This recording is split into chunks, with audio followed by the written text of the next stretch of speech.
존재에게는 소위 인간의 기본권이라는 게 없습니다. 자기 선택권도 없습니다. 그게 노예살이일 텐데 이스라엘 백성이 그 고역에 시달리면서 노예 생활이 너무 고달팠죠. 그래서 하나님께 부르짖고 신음하면서 기도했습니다. 여러분 기도할 때 끙끙 앓아보셨죠?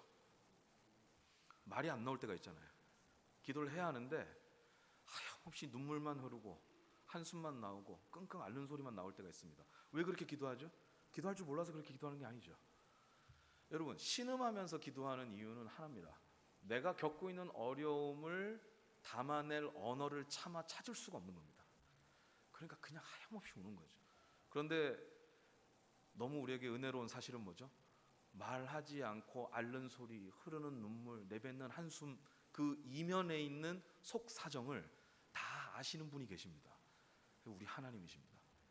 하나님이 다 들으십니다. 너 왜 말을 안 하냐? 말을 해. 이렇게 안 하시죠. 사람은 상대방의 마음에 도달할 수 없기 때문에 말을 해줘야 아는 게 많죠. 하지만 하나님은 우리 마음의 깊은 곳까지 도달하시는 분이기 때문에 우리가 차마 언어로 표현하지 못해도 그 앓는 소리에서 하나님은 다 들으십니다. 이스라엘 백성이 부르짖고 신음할 때 하나님이 들으셨죠. 그리고 구원의 역사를 시작하십니다. 여러분 그 구약의 표현인데요. 구약에서 하나님의 구원을 강한 손과 편 팔이라고 표현합니다. 참 듣기만 해도 가슴이 꽉 차는 표현이죠. 하나님의 강한 손과 편 팔이 못하실 일이 무엇이랴. 우리가 이렇게 믿음을 불러일으키는 그런 구절인데요. 하나님이 어쨌든 시간이 좀 지난 후에 모세를 앞세워서 이제 출애굽 역사를 시작합니다. 여러분 그 출애굽 과정에 보면 하나님이 바로의 완악함을 도장 깨게 하듯이 10번의 재앙으로 꺾으시죠. 왜냐하면 안 놔주려고 하니까, 내 백성을 보내라니까. 이게 왜 누군가의 백성이야? 내 백성인데, 내 건데 라고 소유권을 주장합니다. 하나님이 그 완악한 마음으로 소유권을 주장하는 바로의 소위 허리를 분질러 버리시죠. 꺾이게 합니다. 숙이게 만듭니다. 그리고 하나님이 이스라엘 백성을 이제 건져내는데, 여러분 이스라엘 백성을 이렇게 건져내셨어요. 건져내서 이스라엘 백성에게 뭐라 그러냐면 바로에게서 탈출한 게 끝이 아니다. 해방이 끝이 아니라는 거예요. 자유가 끝이 아니에요. 그 다음 뭘 할 거냐? 하나님이 이 이스라엘 백성을 데리고 새 나라를 세울 거라는 거예요. 새 나라를 세울 거라는 거예요. 이게 하나님의 청사진이었어요. 여러분 그 시대 때는 나라를 세우면 가장 꼭대기에 누가 있습니까? 왕이 있습니다. 여러분 이스라엘 백성이 하나님으로부터 나라를 세우신단다 라는 이야기를 들었을 때 가장 첫 번째 고민이 이거였을 거예요. 그러면 또 우리에게 왕이 생기는 건가? 여러분 이스라엘에게 왕은 트라우마였습니다. 왜냐하면 그 직전에 자기들을 찍어 누르던 바로가 대번에 떠오르거든요. 이스라엘은 인간 왕에 대한 좋은 경험이 없었어요. 그 출애굽할 당시에는 없었기 때문에 이 왕이 생긴다는 것에서 상당한 두려움을 느꼈을 겁니다. 그때 하나님이 이스라엘이 예상치 못했던 선물을 하나 주시죠. 그게 뭐냐면 내가 너희의 왕이 되어주리라. 인간 왕 두려워하지 말라는 거예요. 하나님이 친히 은혜롭게 다스려 주실 것이다. 보호해 줄 것이다. 번영하게 할 것이다. 이끌어 주실 것이다 라는 약속을 주십니다. 자 그러면 여러분 이스라엘은 굉장히 독특한 나라가 서는 거예요. 왕이 없어요. 인간 왕이 없고 하나님이 친히 왕이 되어주시고 그 왕권 아래 12지파가 연맹을 이루는 거예요. 연합을 이루는 거예요. 그래서 하나님의 통치를 원활하게 풍성하게 받으면서 살아가는 것, 그렇게 만개하는 게 하나님의 청사진이었습니다. 단언컨대 이런 복을 받은 나라가 없습니다. 이스라엘만이 받은 복이었습니다. 그런데 그 복을 복으로 여기지 못해서 무너지는 역사가 사사시대입니다. 사사시대는 한마디로 추락의 역사입니다. 어떻게 추락하느냐? 그럼 제가 PPT를 하나 보여드릴 텐데 저게 지금 떨어질 때 어떻게 떨어지죠? 수직 하강으로 안 떨어지죠. 뱅글뱅글 돌면서 수많은 회전을 그리면서 점점점 떨어집니다. 여러분 우리가 인생을 살 때요 큰 사고가 나잖아요. 예상치 못했던 큰 어려움이 생기잖아요. 그러면 대번에 위기의식을 느낍니다. 이거 큰일 나겠다. 그냥 두면 안 될 것 같은데? 이런 위기의식이 들어요. 그런데요 뱅글뱅글 돌면서 그 자리인 듯한데 점점 떨어지잖아요. 감을 잘 못 찾습니다. 위기를 잘 못 느껴요. 여러분 우리 어릴 때 어른들이 그런 말씀 하시잖아요. 그 개구리를 팔팔 끓는 물에 넣으면 튀어나가는데 미지근한 물에 넣으면 거기서 자기 죽는 줄 모르고 있는다. 제가 그런 짓을 했다는 게 아니라 어른들이 그런 말씀을 하셨잖아요. 그렇죠? 그러니까 여러분 이 사람이 별다른 위기의식을 느끼지 못한 채 점점점 추락해 가는 것만큼 위험한 게 없어요. 그래서 나중에 한참 지난 뒤에 우리가 어떻게 하다 여기까지 왔을까? 돌아가긴 너무 멀리 왔고 일어날 힘은 안 생기고. 여러분 이게 어려움입니다. 사사시대가 그런 구조다. 제가 중요한 사사 몇 명과 사건을 좀 소환해서 그 추락의 과정을 좀 말씀을 드릴 텐데, 첫 번째 사사 드보라입니다. 그 제가 예전에 청년으로 이제 있을 때 그 교회에 그 뭐라 그러죠? 그 여전도회. 예. 뭐 이게 좀 명칭이 때마다 다르죠, 그죠? 여선교회라고 하는 것도 있고 여전도회라고 하는 뭐 자매회라고 하는 데도 있는데, 어쨌든 여전도회 그 방이 있었어요. 거기 가면 플랜카드에 뭐라고 적혀 있냐면 일어나라 드보라여 이렇게 적혀 있습니다. 이게 이제 요즘엔 이런 표현 좀 조심스러운데 걸크러쉬의 상징이죠.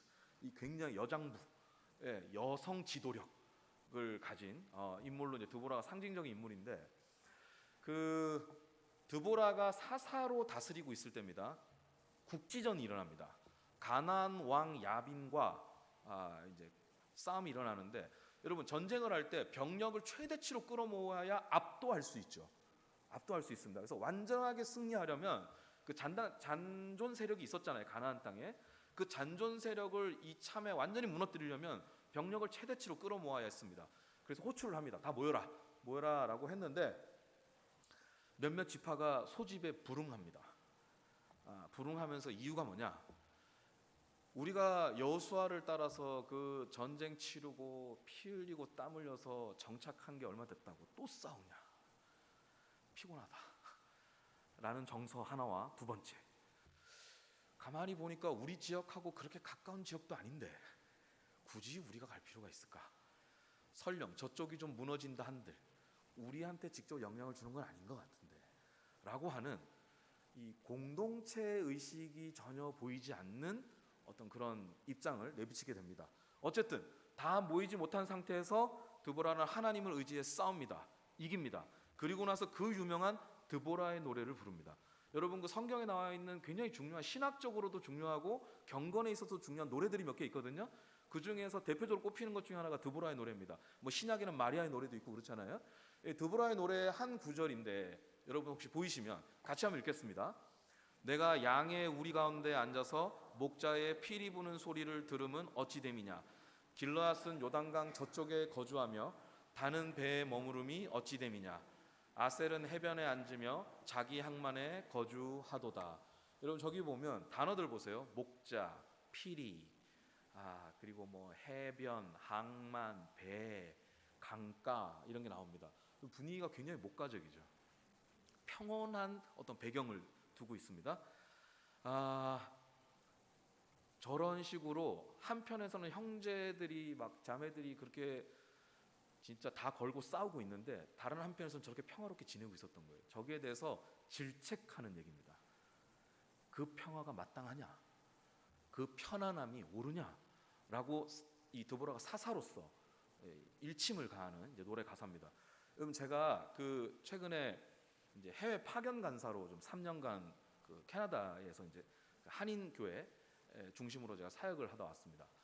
이따가 그 제가 이제 일정이 너무 이게 좀 많아가지고 촘촘해가지고 일정을 소화하다가 좀 이제 과로가 왔어요. 그래서 조금 쉬어야 되겠다 싶었는데 한 목사님이 제가 그게 좀 안 됐는지 데리고 가더라고요. 그러더니 저기 가서 나랑 저 자연 속에 들어가서 하루 캠핑하고 오자 막 이러더라고요. 근데 여러분 제가 이제 캠핑하면 텐트에서 자고 이러잖아요. 거기서 요리해 먹고.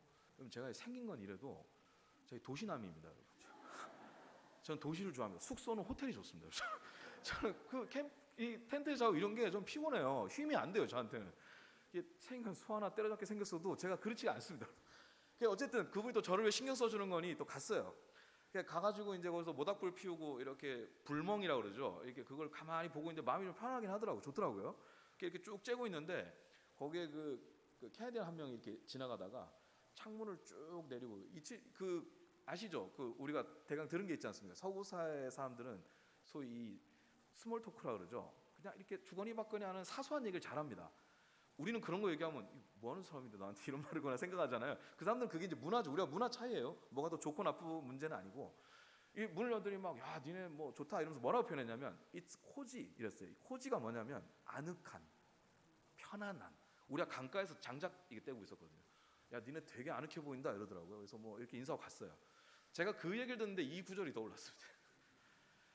저희가 강가에서 모닥불 쬐면서 쉼을 누리고 있었는데 만약에 강 건너편에서 막 피 흘리면서 우리 형제자매가 싸우고 있었다고 쳐봐요. 그러면 모닥불 쬐는 제 손이 따뜻한 게 이게 맞냐? 지금 드보라가 하는 말이 딱 그겁니다. 네? 이 하나님이 왕이시고 우리가 12지파지만 12개지만 하나인데 어찌 그 형제들이 피 흘린 걸 보면서 너희는 이렇게 편안하게 있을 수가 있단 말이냐? 이거 옳지 않다. 여러분 이걸 한마디로 말하면 이 문제의식은 내부 균열입니다. 여러분 균열이 왜 생길까요? 통치가 약화되고 있다는 뜻입니다. 하나님을 향한 이분되지 않는 사랑과 충성이 희미해지고 있다는 뜻입니다.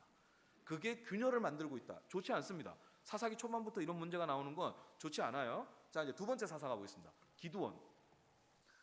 여러분 다 이제 교육부서에 계신 분들도 여기 많이 교사로 섬기시는 분들 계시지만 일단 우린 주일학교가 아니잖아요, 그렇죠?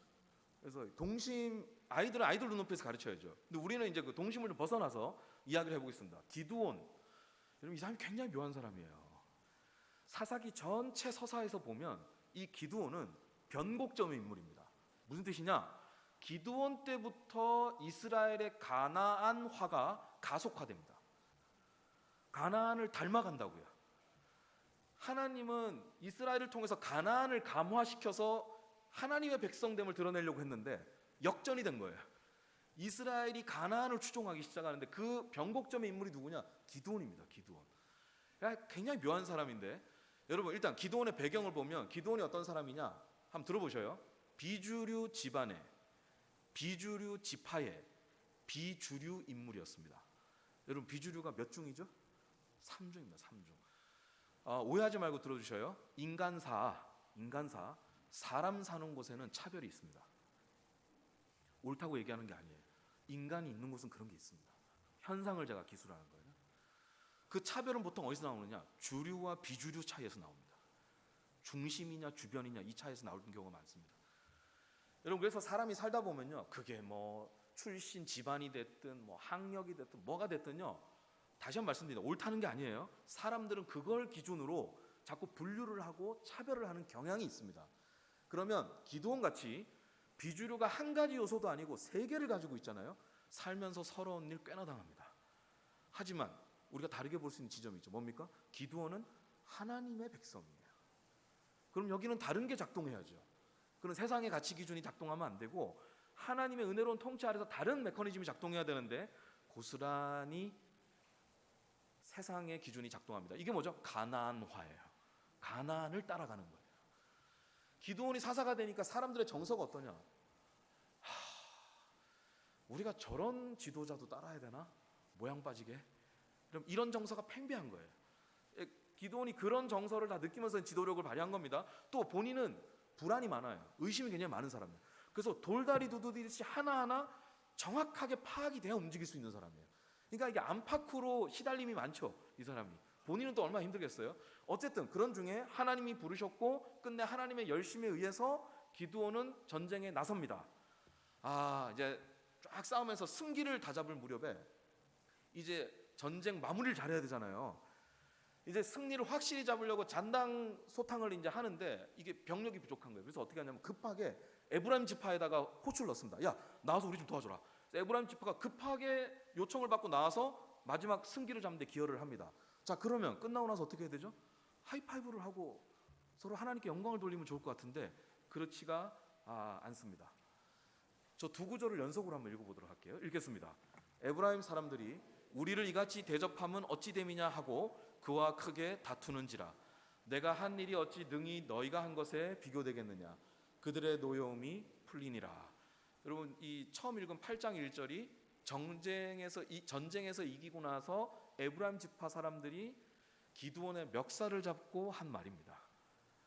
우리를 어떻게 이런 식으로 대접하냐. 여러분 이게 무슨 말이냐면 여러분 아시죠? 에브라임은 북방의 주류 지파입니다. 남방 유다 지파가 있다면 북방의 주류 지파는 에브라임 지파입니다. 이 사람들이 소위 죄송해요 이런 편 써서 가오가 안 사는 거예요.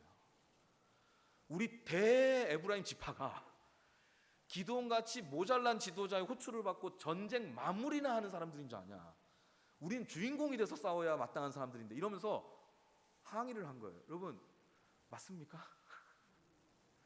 하나님이 위대하고 중요한 일을 행하실 때 일부라도 우리가 참여해서 그 영광을 맛볼 수 있다면 족한 거 아니에요? 족하죠. 우리가 무슨 자격이 있어서 족합니다. 해야 마땅할 텐데 에브라임 지파들은 그 관념이 아닌 거예요. 제가 그랬죠. 가나안화입니다. 가나안화.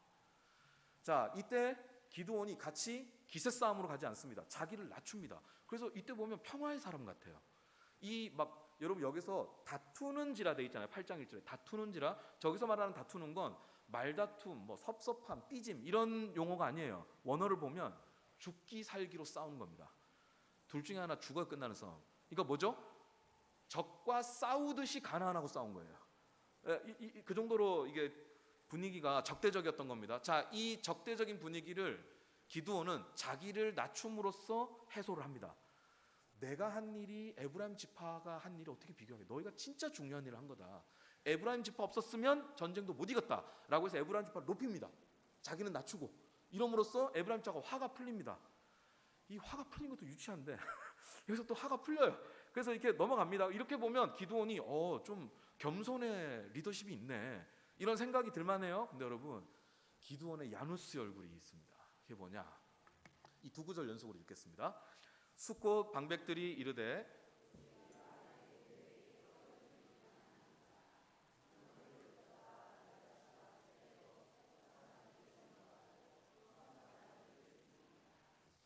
네, 이게 뭐냐면 기드온이 개인의 약간 사적 복수심이 있었어요. 그래가지고 도망가는 상대방의 양과 그 왕과 그 남은 병사들을 끝까지 가서 죽이려고 작정을 합니다. 좀 무리를 했어요. 무리한 추격전을 했어요. 추격을 막 하는데 병사들이 배를 고른 거예요. 힘이 없어요. 그래서 어떡하냐? 아까 에브라임 지파한테 요청하듯이 인근 지파에 요청을 해가지고 식량 좀 보내라고 합니다. 이때 어떤 반응이 날아오느냐? 여기 나오죠. 어찌 우리가 내 군대에게 떡을 주겠느냐? 여러분 이거 굉장히 고상하게 번역한 거예요. 제가 좀 의역을 하잖아요. 기드온이 밥 보내라 그러면 우리가 밥 보내야 돼? 네가 뭔데? 이렇게 군 겁니다. 비아냥거린 겁니다. 그래서 밥을 안 보내줘요. 배고른 상태에서 싸웁니다. 하나님 도우심으로 이깁니다. 돌아와서 아까처럼 기드온이 강한 에브라임 앞에 자기를 낮췄듯이 하지 않아요. 칼 뽑아가지고요. 식량 조달 거부했던 지도자들 목을 다 쳐버립니다. 여러분 사사의 칼끝은 이스라엘의 적을 향해야 마땅합니다. 근데 지금 이게 어디를 향하고 있죠? 내부를 향하고 있죠. 이 사정이 안 좋아지는 거예요. 지금 굉장히 내부 사정이 안 좋아지는 겁니다. 자, 이렇게 보면 기드온은 에브라임 지파 앞에서는 평화의 사람, 숫곳 그 방백들 앞에서는 그 굉장히 보복의 사람, 강한 보복의 사람으로 나와요. 여러분 이런 걸 요새 뭐라 그러죠? 강약 약강이라고 그러죠. 강한 자 앞에서는 약자로, 약한 자 앞에서는 강자로 군림하는 거. 여러분 이건 하나님이 내려주신 지도력에 어울리지 않습니다. 어울리지 않습니다. 이 기드온의 안에 그 가나안화 그리고 백성들의 가나안화가 동시에 확인되는 게 기드온 때 이야기입니다. 이걸 우리가 이제 좀 기억을 했으면 좋겠어요. 이래서 한 번 더 무너지는 거예요. 자, 이제 세 번째 입다. 여러분 이쯤 되면 약간 불안하시죠? 사사가 몇 명인데 이 사람 어디까지 가려고 그러나 이런 생각이 들어요. 여러분 걱정하지 마. 여러분 다 오늘 집에 무사히 돌아가실 거니까 걱정하지 마시고 이제 얼마 안 남았습니다. 자, 사사 입다 이야기를 좀 해보도록 하죠. 여러분 그 입다는 아시겠지만 이 성경에 나오는 이야기잖아요. 첩의 자식이었습니다. 후처의 자식이죠. 일찌감치 권력 다툼에서 밀려났습니다. 여러분 이게 보세요. 대를 이어받을 권력의 자리는 하나인데 본처와 후처의 자식이 많잖아요. 이 왕자들의 이 경쟁이 치열해집니다. 이때 입다는 유력한 자였는데도 불구하고 출신 성분에 완전히 밀려서 일찌감치 떨려난 사람이에요. 그래서 그 성경에 보면 비류들과 어울렸다 이렇게 나오죠. 밑바닥 생활을 한 거예요. 그냥 오늘만 사는 사람, 오늘만 사는 사람. 내일 없어요. 그렇게 그냥 사실은 좀 망가진 거죠. 자기를 망가뜨림으로써 자기 고통을 잊는 이 좀 굉장히 건강하지 않은 방식으로 자기의 삶을 풀어간 건데, 자 그렇게 살고 있는데 어느 날 전쟁이 일어납니다. 아 싸워야 되는데 입다만한 사람이 없는 거예요. 그러니까 어떻게 하느냐? 그 축출됐던 입다를 다시 장로들이 찾아갑니다. 찾아가서 와서 우리를 이끌어 달라. 당신이 오면 우리가 이길 수 있다. 입다 입장에서는 기분이가 나쁘죠. 아니 나를 그렇게 쫓아낼 때 언제고 필요하니까 이제 와가지고 뭐 도와달라 함께하자 이게 말이 되냐. 그래서 입다는 거절 의사를 표합니다. 그때 장로들이 그 지도자들이 입다가 거절하지 못할 정치적 제안을 합니다. 그게 뭐냐? 이번에 전쟁을 이기게만 해주면 네가 우리 머리다. 여러분 입다 인생에 한 번도 오지 않을 것 같았던 두 번째 기회가 찾아온 거예요. 입다가 그걸 받습니다. 그리고 사사로 나섭니다. 여러분 보세요. 사사가 이런 식으로 뽑힌 적이 있었어요? 사사는 원래 하나님의 일방적인 부르심으로 뽑혔습니다. 사사 시대 때는. 근데 지금 정치적 어떤 거래를 통해서 사사가 등장하죠. 여러분 이게 다 좋지 않은 조짐이에요. 사사기 흐름에서는. 자, 입다 입장에선 반드시 이겨야 했습니다. 부담이 됐나 봐요. 그 부담을 하나님께 기도로 올려드립니다. 같이 읽겠습니다. 주께서 과연 암몬 자손을 내 손에 넘겨주시면 돌아올 때에 누구든지 내 집 문에서 나와서 나를 영접하는 그는 여호와께 돌릴 것이니 내가 그를 번제물로 드리겠나이다.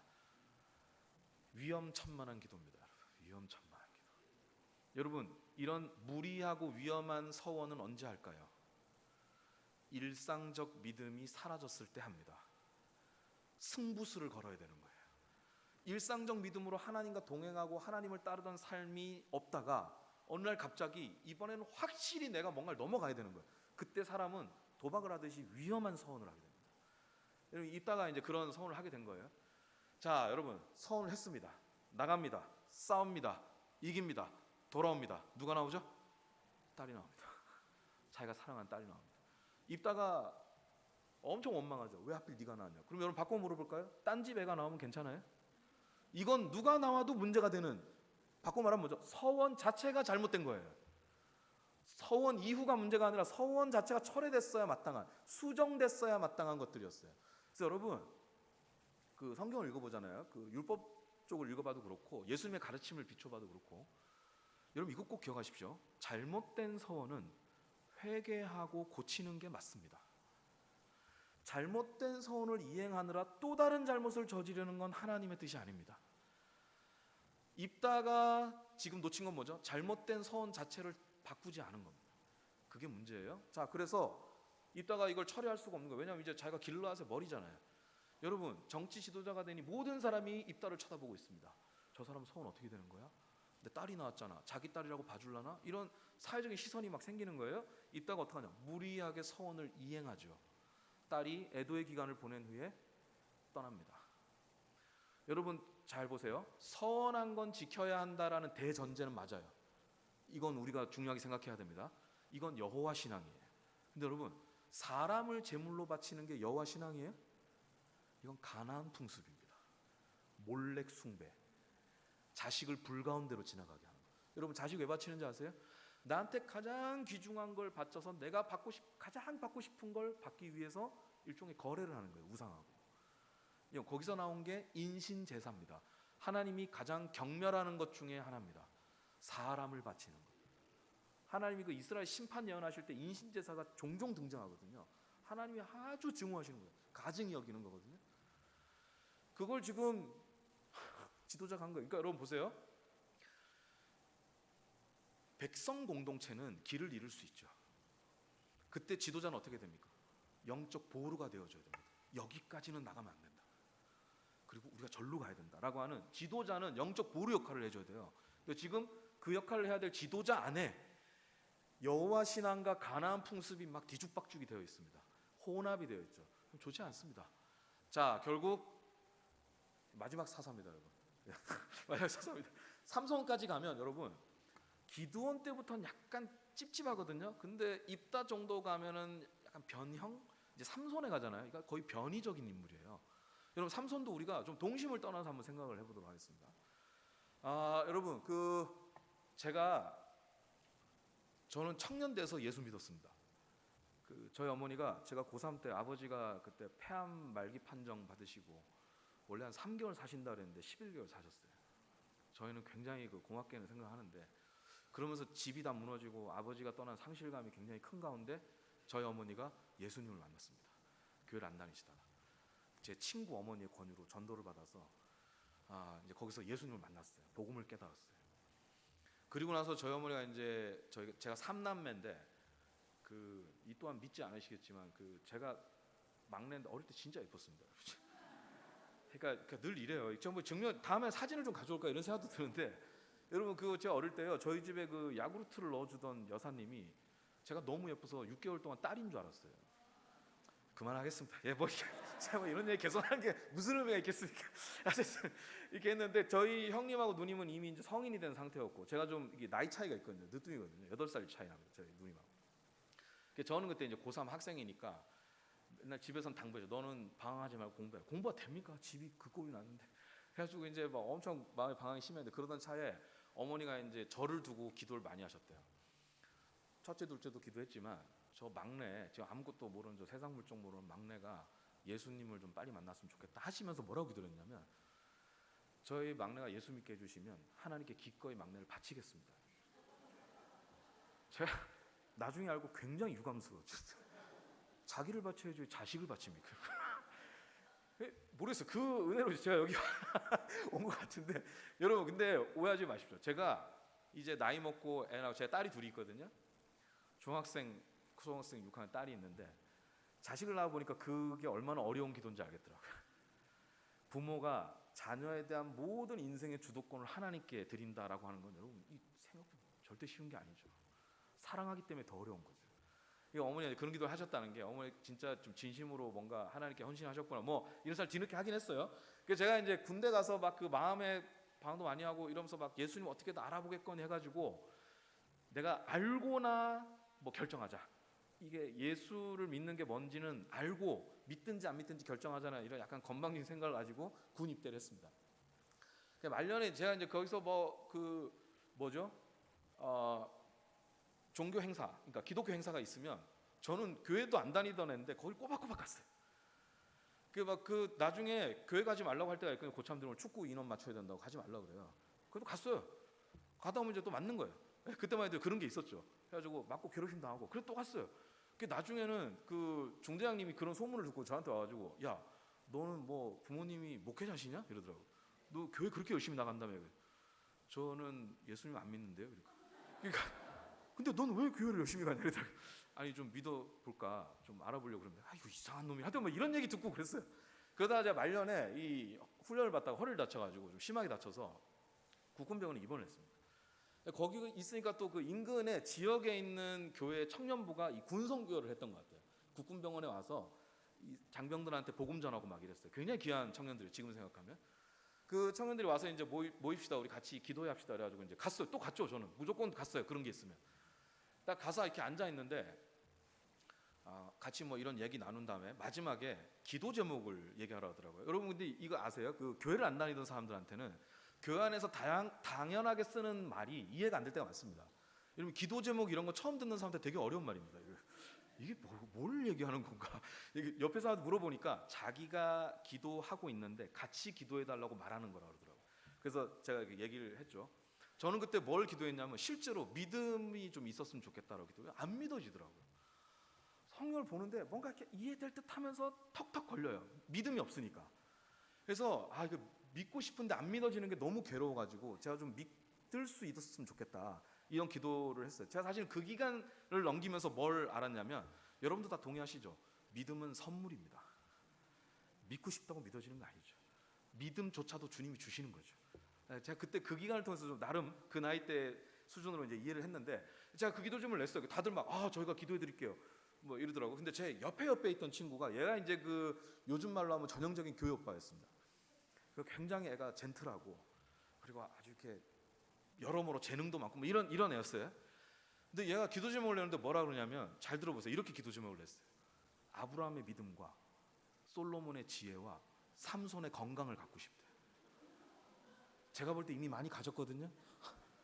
이렇게 다 가져가야만 속이 후련했냐 막 이런 생각이 들죠. 여러분 제가 그 기도 제목이 너무 충격적이었어요. 교회를 잘 모르던 사람 입장에선 그때 뭐라 하냐면 인물마다 무슨 상징이 있구나. 아브라함 하면 믿음, 솔로몬 하면 지혜 이런 거잖아요. 근데 여러분 제가 여쭤볼게요. 삼손이 건강입니까? 여러분 삼손이 유명한 이유가 무병장수해서 그렇습니까? 아니죠, 여러분. 삼손의 그 특징은 더 엄밀히 말하자면, 그 친구가 한 그 맥락은 이해하지만 엄밀히 말하자면 초인적인 힘이죠. 여러분 그 성읍 그 문짝을 떼가지고 막 가잖아요. 낙이 턱뼈 하나로 엄청난 수를 물리치. 여러분 이거는 사람이 할 수 있는 일이 아니에요. 하나님이 주신 거죠. 그게 확실하죠. 그래서 여러분 우리가 삼손하면 생각해야 되는 건 뭡니까? 모발이 아니에요. 모발이 아니고 초인적 힘이에요. 초인적 힘. 그걸 꼭 기억. 모발이라면 제가 너무 섭섭하고.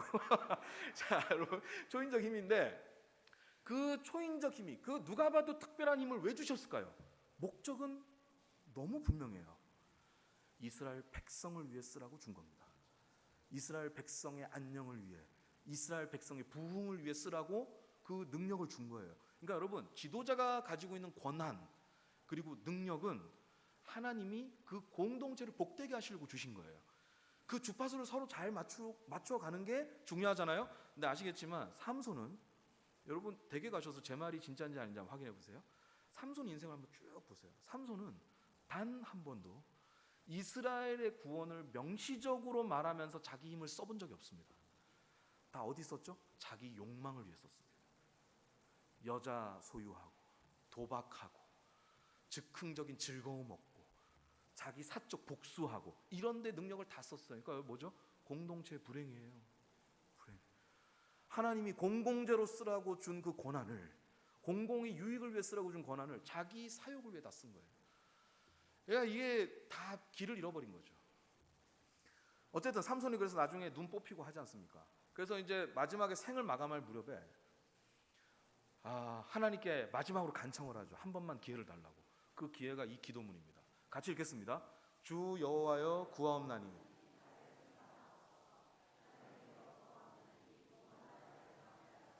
나의 두 눈을 뺀 블레셋 사람에게 원수를 단번에 갚게 하옵소서. 여러분 이 기도가 표면적으로 보면 이해가 되는데 여러분 한번 곰곰이 한번 숙고를 해보시죠. 이 기도에 이스라엘이 있습니까 없습니까? 없습니다. 삼손은 마지막까지 내 이 눈을 뺀 이놈들한테 내가 복수하고 죽게 해주십시오. 삼손에게 중요한 건 뭘까요? 나. 여러분 나 하는 사람들은 어디에 있죠? 주일학교에 있습니다. 애들 제일 잘하는 게 뭐죠? 내가 이러잖아요. 그렇죠? 그 시절에 키우면 부모 막 노이로제 걸리잖아요. 막 내가에 막 노이로제 걸리잖아요. 여러분 어릴 때 그러는 거죠. 어릴 땐 그런 게 맞아요. 근데 여러분 지도자는 그러면 안 됩니다. 지도자의 본인이 중요하지 않다는 얘기가 아니에요. 지금 이 마지막 이 중요한 순간까지 생의 마지막 기회조차도 내가 이렇게 가는 거예요. 여러분 공동체가 무너지는 게 우연이 아닙니다. 결국 삼손은 여기서 이제 블레셋을 죽이는데 여러분 여기서 우리가 생각할 부분이 있죠. 하나님은 참 위대하세요. 삼손은 매번 자기 자신을 위해서 능력을 사용하거든요. 근데 하나님은 그걸 정확하게 이스라엘을 위해서 쓰십니다. 하나님은 위대하시죠. 대신 삼손은 불행하죠. 정확히 불일치의 사람이거든요. 여러분 저는 이런 거 보면 제 자신이 두려워요.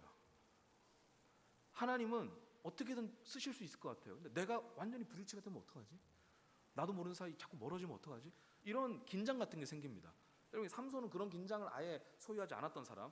이렇게 해서 이제 무너지는데 여러분 보세요. 추락이 보이세요? 드보라, 기드온, 입다, 삼손 점점 질적으로 안 좋아집니다. 그리고 이 팽배해집니다. 이 하나님을 경외하지 않는 모습이 팽배해지고 있어요. 자, 여기에 마지막 최종 추락 지점이 어디냐? 기브아 성읍입니다. 기브아 성읍. 여러분 한 레위인이 자기 부인이 이제 막 그 마음 상해가지고 친정에 가 있는 걸 가가지고 설득해서 데리고 집으로 돌아가는 길에 밤이 깊었고 한 성읍에 머무르게 됩니다. 그게 기브아 성읍이었죠. 누가 우리를 환대해두지 않나라고 했는데 도시 분위기가 냉랭하고 쌀쌀해요. 이게 벌써 좋지 않은 조짐이에요. 왜냐하면 그 당시에는 환대 문화가 있었거든요. 특히 같은 동족끼리 길을 가는 사람이 나그네가 있다 그러면 들여가지고 다 이렇게 재워주고 입혀주고 했거든요. 아무도 맞이하지 않는 거예요. 근데 결국 다행히 한 사람이 노파가 나와서 맞이합니다. 그 집에 묵게 됩니다. 자고 다음날 떠났으면 아무 문제 없었어요. 근데 밤에 어떻게 되죠? 불량배들이 집을 둘러쌉니다. 그리고 집을 두드립니다. 야 꺼내라 손님. 우리가 아까 누구 들어가는 거 봤는데 우리가 좀 데리고 놀아야겠다. 이런 짓 하지 마라. 꺼내라. 안 된다. 된다. 신랑을 하다가 나중에 또 엽기예요. 여러분 어떻게 하죠? 아내를 내줍니다. 레위인이. 이 나쁜 사람들이 그 여인을 밤새 능욕하죠. 여인이 객사합니다. 자, 또 한 번의 엽기로 번집니다. 레위인이 소위 꼭지가 돌아서 죽은 자기 후처의 시신을 토막을 냅니다. 그리고 이걸 12지파의 편지로 띄웁니다. 여러분 이게 제가 성경에 나오니까 하는 얘기입니다. 그렇죠? 예, 쭉 띄웁니다. 온 지파의 분노 버튼을 일부러 누른 거예요. 자기 개인의 복수를 하기 위해서 좌표를 찍은 거예요. 야, 다 여기로 모여라. 내가 여기서 천인공노할 짓을 당했다. 이거 그냥 둬도 되겠냐. 그래서 베냐민 지파 대 다른 지파의 내전이 일어납니다. 전쟁 마무리부터 다 엽기예요. 엽기. 아침 드라마를 볼 필요가 없어요. 더 엽기예요. 더 엽기. 이런 데가 있나 싶어요. 여러분 이렇게 막장으로 가는데 여러분 잘 생각해 보세요. 여기서 제가 포인트를 두고 싶은 건 이겁니다. 아까 그 나그네가 들어가니까 문 두드리면서 꺼내라고 했던 그 장면 있잖아요. 여러분 이 장면 어디서 보신 적 있지 않으세요? 그렇죠? 창세기에 나오는 소돔에서 일어난 일이에요. 그 롯을 찾아간 하나님의 천사를 이 불량한 사람들이 그걸 꺼내서 자기들이 괴롭히려고 했잖아요. 그렇죠? 여러분 소돔이 어떤 도시죠? 의인 10명이 없어서 망한 도시. 하나님이 자비를 베풀고 싶어도 베풀 수 없어서 역사의 먼지가 되어 사라진 멸망의 도시. 그런 데서나 일어날 일이 지금 어디서 일어난 거예요? 이스라엘 한복판에서 일어났어요. 이스라엘이 어느 수준까지 추락했다? 소돔 수준까지 추락한 거예요. 여러분 이거 굉장히 심각한 겁니다. 자, 왜 이렇게 추락했느냐? 사사기전단 이렇게 말합니다. 같이 읽을까요? 그때 이스라엘의 왕이 없으므로 사람이 각기 자기의 소견에 오른 대로 행하였더라. 여러분 제가 서두에 말씀드렸죠. 왕이 없었나요? 왕은 있습니다. 누가 왕이셨죠? 하나님이 왕이셨습니다. 그런데 여기서 말하는 왕이 없으므로라는 건 두 가지 의미가 다 있어요. 첫 번째 아까 제가 말씀드린 얘기 있죠. 왕의 부재가 아니라 왕을 인정하는 백성이 없다는 얘기예요. 이게 첫 번째 의미고, 두 번째는 그러므로 이스라엘의 이 무정부 상황을, 왕이 없으니까 무정부죠. 무정부 상황을 종식시킬 수 있는 유일한 대안은 왕정이다. 좋은 왕이 출현해야 된다는 왕정을 호출하는 일종의 고소장이에요. 고소장. 이스라엘에게 날아든 고소장 같은 겁니다. 자, 여러분, 자기 삶에서 마음에서 왕을 지은 백성들은 어떻게 됐을까요? 자기가 왕이 된 거죠. 다 자기가 왕이 된 겁니다. 그러니까 무정부 상황이 일어난 거죠. 하나님이 이 악의 시대를, 이 끝을 모르고 추락하는 이 시대를 끝내기로 결정하셨습니다. 그래서 한 사람을 불러냈습니다. 그게 누구죠? 사무엘입니다. 여러분 이 얘기하려고 여기까지 왔습니다. 허무하신가요? 여러분 사무엘이 부름받을 때의 배경을 보십시오. 여호와의 말씀이 희귀하여 이상이 흔히 보이지 않았더라. 여호와의 말씀이 가뭄이 왔어요. 흉년이 왔다고요. 말씀이 포착되지가 않아요. 그 말씀에 영향을 받는 사람이 없어요. 귓등으로도 안 들어요. 여러분 이게 그 시대의 비극이었습니다. 이때 하나님이 사무엘을 부르십니다. 여러분 저 장면에 얼마나 중요한 의미가 있는지 아시겠어요? 하나님이 부를 때 응답하는 사람이 나타났어요. 사무엘아 사무엘아 말씀하십시오. 주의 종이 듣겠습니다. 물론 엘리가 도와준 배경이 있긴 하지만 하나님은 사무엘을 특별한 은혜 가운데 부르신 거예요. 여러분 잘 생각해 보세요. 제가 가끔씩 이런 얘기 때문에 원망을 듣기도 하는데, 여러분 사람이 잘 변하나요? 사람이 잘 바뀝니까? 변화되나요? 여러분 그냥 나를 보나 내 옆에 사람을 보나 여러분 사람 잘 안 변해요. 제가 가끔 이런 얘기하면은 그 권사님들이 와서 막 원망합니다. 목사님 변한다고 해줘야지 뭐 다 죽자는 거냐 막 이런 얘기. 그게 아니라 여러분 잘 생각해 보세요. 사람 진짜 잘 안 변합니다. 여러분 사람이요 생각 하나 바꾸는 게 얼마나 어려운데요. 어떤 특정인에 대한 편견 하나 바꾸는 게 평생이 가도 안 됩니다. 여러분. 사람 이게 누구나 마찬가지예요. 누구를 탓할 것도 아니에요. 다 마찬가지예요. 모든 사람은 이 자기를 바꾸는 거에 아주 큰 어려움을 겪습니다. 여러분 바로 이게 시작이에요. 나는 내 힘으로 내 스스로 절대 안 바뀐다는 걸 인정하는 게 변화의 시작이에요. 하나님의 은혜만이 나를 바꿀 수 있다. 내 힘으로 절대로 안 된다. 내가 이것도 해봤고 저것도 해봤고 뭐 진짜 산전수전 공전 다 겪어봤어도 사람 바뀌는 건 하나님의 은혜밖에 없다. 여러분, 이런 인정이 변화의 시작입니다. 이렇게 되는 건데 사람 잘 안 바뀌어요? 그러면 여러분, 하물며 한 시대의 흐름을 바꾸는 건 쉬울까요? 여러분, 쉬운 일 아니에요. 사람이 할 수 있는 일이 아니에요. 근데 하나님이 사무엘을 불러서 이 악의 시대를 하나님의 은혜의 시대로 바꾸기로 결정하신 거예요. 사무엘의 사명은 자기를 바꾸는 게 아니에요. 시대를 바꾸는 거예요. 그러면 사무엘은 최소한 드보라, 기드온, 입다, 삼손보다 더 특별한 능력을 가져야만 합니다. 왜냐하면 그 사람들도 당대의 문제는 대응했지만 시대는 못 바꿨거든요. 그 시대의 추락을 멈추지 못했어요. 근데 사무엘은 이걸 완전히 전환시켜야 되거든요. 그렇기 때문에 사무엘에게 특별한 능력이 요구됩니다. 그래서 하나님이 특별한 능력을 주셨어요. 그게 뭘까요? 경청하는 능력입니다. 듣는 은혜입니다. 듣는 은혜. 여러분은 어떻게 믿으실지 모르겠어요. 저는 이렇게 믿습니다. 하나님이 한 사람을 찾으시는데 능력자 찾지 않으십니다. 듣는 사람 찾으십니다. 경청하는 사람. 하나님 말씀하십시오. 제가 듣겠습니다. 여러분, 저기엔 순종이 다 포함된 얘기예요. 하나님이 내게 말씀해 주시면 제가 따르겠습니다. 품겠습니다. 가슴에 간직하고 살겠습니다. 라고 하는 한 사람을 하나님은 오늘도 찾으시고, 저는 우리 교육부서에 이런 제2의 제3의 사무엘이 많아지기를 축원합니다. 여러분, 그 아이들에게 줄 수 있는 가장 큰 선물은 뭘까요? 듣는 교사입니다. 듣는 부모입니다. 경청하는 공동체입니다. 여러분, 우리가 애들 교사 몇 분에게 위탁하고 손턴 거 아니잖아요, 그렇죠? 교사분들은 전면에 있는 분들이고 뒤에서 우리가 다 뒷받침을 해줘야 되잖아요, 그렇죠? 우리 같이 양육하는 거거든요. 여러분, 그 아이들에게 줄 수 있는 제일 좋은 선물은 경청하는 우리 자신입니다. 우리 자신이 가장 큰 선물이 될 수 있습니다. 그래야 애들을 경청의 자리로 이끌어 줄 수 있죠, 그죠? 여러분, 제가 유튜브를 하나 봤는데요. 이게 선천적으로 청력이 약한 아기가 나왔어요. 그러니까 얘는 소리에는 반응을 못하고 잘 못 들으니까, 그러니까 시야에서 엄마가 이렇게 하면 반응을 해요, 보니까.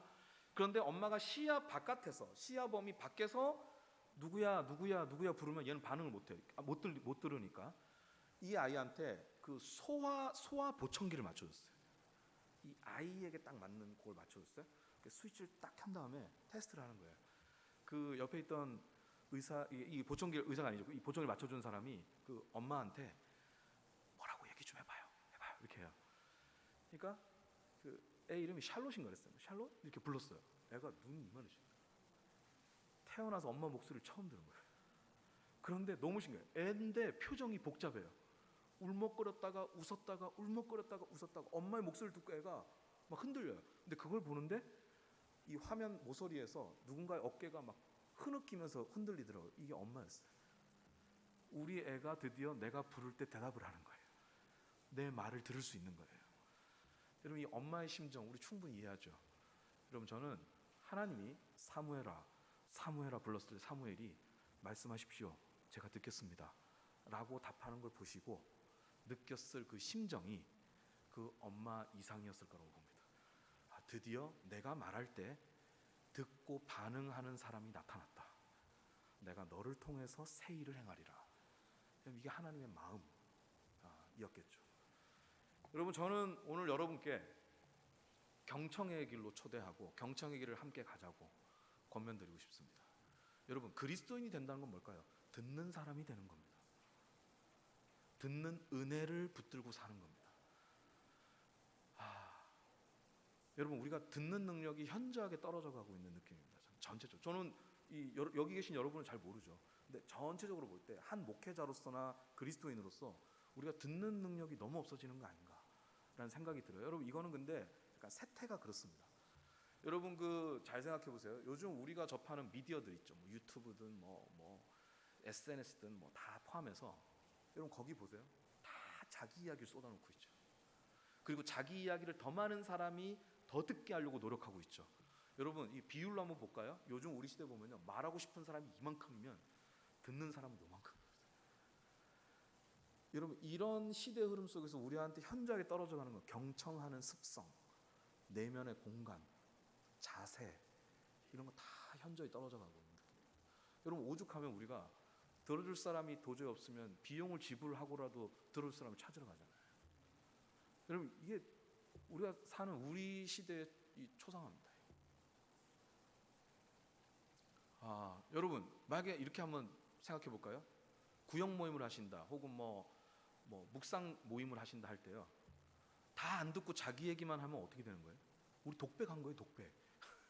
아무도 남의 얘기는 안 듣게 내 말만 하고 쏟아놓고 간 거예요. 여러분 이런 걸 뭐라 그러죠? 죄송합니다, 배설이라고 합니다. 여러분 서로 만나지 못했어요. 여러분 말하기는 듣기를 만나야 됩니다. 그래야 이 대화가 성립돼요. 그리고 서로가 이어집니다. 여러분 이런 게 지금 잘 안 되는 세태 속에서 이게 하나님과 우리의 관계에도 전 영향을 준다고 봐요. 듣는 자세가 우리가 굉장히 지금 요청되는 시대를 살고 있다. 여러분 어떻게 들을까요? 우리 교회에 있는 공적 예배 때 선포되는 말씀 속에서 여러분, 주님 우리에게 이 말씀을 하시는군요. 아멘입니다. 혹은 제가 안고 있는 고민을 하시고 오늘 설교를 통해서 저한테 이런 응답을 주시는군요. 여러분 이렇게 믿음과 결합된 어떤 말씀, 여러분 이게 바로 듣는 거죠. 이게 경청입니다. 일상에서는요, 묵상을 하면서 오늘 주님이 또 이 말씀으로 날 위로하시는구나, 나를 인도하시는구나, 여러분 이런 게 다 듣는 순간이죠. 듣는 순간. 여러분 듣는 은혜가 있어야 삽니다. 다시 일어날 수 있습니다. 다시 시작할 수 있습니다. 듣는 은혜가 있다면. 그러니까 여러분 위기는 어디서 오느냐? 무너짐이 아니에요. 듣지 못함에서 옵니다. 무너졌더라도 들으면 다시 갈 수 있거든요. 이게 우리가 좀 생각해야 되는 부분이 아닌가라는. 여러분 그래서요, 우리가 일생을 살면 마지막에, 죄송합니다, 제가 나이가 아직 그럴 얘기를 할 나이가 아닌데 그냥 우리라고 해서 한번 설명을 드려보죠. 우리가 생을 마무리할 어떤 순간을 앞두고 있다고 생각해보죠. 여러분 그 순간에 고마움도 남지만 후회도 남겠죠.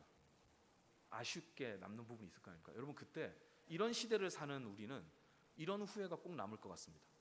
듣지 않았던 시간들, 내 배우자가 내 얘기를 좀 들어달라고 했던 거였구나. 나는 왜 거기에 귀를 기울이지 않았을까? 우리 아이가, 우리 부모가 나한테 좀 이야기를 하자고 했던 거구나. 여러분 그게 우린 안 듣고 넘기는 게 굉장히 많아요. 그리고 또 하나, 듣지 못하고 듣지 않았던 순간이 하나님께도 연결이 되겠어요. 하나님이 내 삶을 두고 그렇게 당부하시고 또 이렇게 나에게 사랑을 보여주시고 말씀하셨는데 나는 왜 그걸 듣지 못했을까? 여러분 이게 다 우리의 후회로 남을 것 같습니다.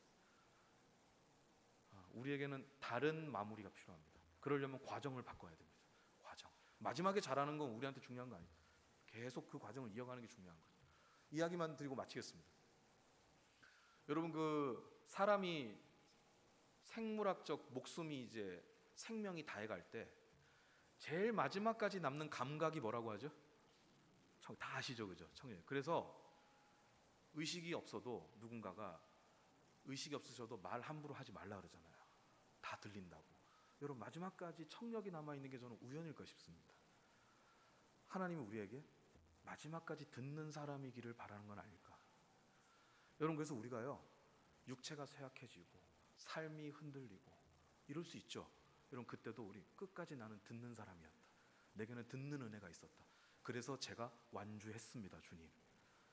제가 완성될 수 있었습니다, 주님. 여러분 이렇게 말할 수 있는 저와 여러분이기를 주님의 이름으로 축원합니다. 이 시간에 좀 같이 기도하실까요? 기도하고 말씀 되겠습니까? 예. 여러분 이 시간에 좀 우리 교육부서 친구들 위해서 좀 기도하시고 또 그 일을 위해 섬기시는 우리 교사 선생님들 정말 많은 응원이 필요하죠. 때로는 보이게 때로는 보이지 않게 얼마나 많은 애를 쓰십니까? 우리 교육부서 선생님들. 그리고 우리 모든 부모를 포함한 우리 공동체가 경청의 사람이 되고 또 그것이 우리의 세대를 이어서 그 은혜가 끊이지 않게 해달라고. 우리에게는 말씀의 흉년이, 말씀의 희미함이 하루도 있지 않게 해달라고. 우리 평생 말씀이 우리에게 풍성하게 들리며 우리를 이끄는 은혜가 있게 해달라고 이 시간에 함께 기도하고 제가 마무리 기도하도록 하겠습니다. 같이 기도하겠습니다. 하나님 아버지, 은혜를 내려주십시오.